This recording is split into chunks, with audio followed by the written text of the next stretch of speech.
योनि संकट मेट हूँ, कबीर परमात्मा कहते हैं तेरे आने वाले जन्म जो कुकर शुकर गधे कुत्ते के होने थे वो सब खत्म कर दूंगा।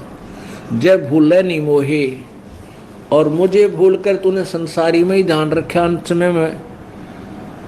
देखो आपको ये बातें याद इसलिए दिलाई जाती है पुण्यात्माओं कि इन फार्मूलों को आप अपनाओ, इन फार्मूलों के आधार पर चलो, तब आपकी भक्ति सफल होगी। आपके ऊपर कोई आपत्ति आती है या कोई संकट आता है, आप केवल परमात्मा को ही याद रखो। मृत्यु का समय आता है तो परमात्मा के नाम का सिमरन शुरू कर दो। ये पॉइंट हैं, फार्मूले हैं भगवान को पाने के। तो यहाँ क्या कह रहे हैं परमात्मा के, योनि संकट मेट हूँ, जो नाना प्रकार के प्राणियों के शरीरों में तू जाता है वो तेरा सारा संकट मेट दूंगा। जय बिसरे नहीं मोहे, और जय संसारी चित दरिद्र नहीं छुड़ाऊं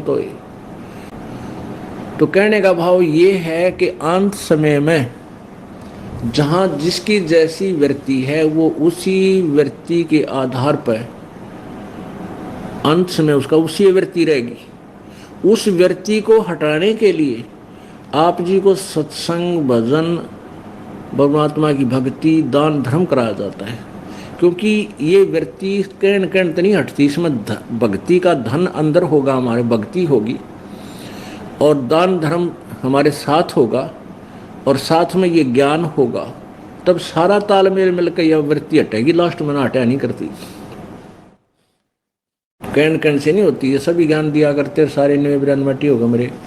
तो पहले हमारा प्रॉपरली आजीवन भक्ति में ध्यान रहे, दान धर्म करते रहे, भजन भी करते रहे, और फिर अंत में आवे, फिर देखना अपने आप डट जाएगा आपका मन, जाकर के सिमरन के ऊपर रुकेगा। आपको एक ज्ञान भी होगा कि गुरु जी बताते हैं भाई कोई आपत्ति आवर, मान ले शरीर पूरा होना का समय आ गया हो तो अपना श्वास का सुमन शुरू कर दे, सतनाम का सुमन शुरू कर दे।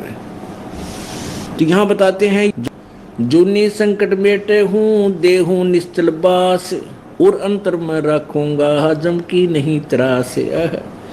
परमात्मा कहते हैं कि जब तू मेरी शरण में रहेगा तो जब तू शरीर छोड़ कर जाएगा तो जैसे बंदरिया अपने बच्चे को छीने से लगा कर रखती है, उसके ऊपर कोई आपत्ति नहीं आने देती, ना वर्षा की ना धूप की।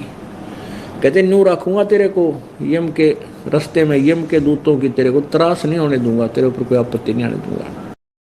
योनि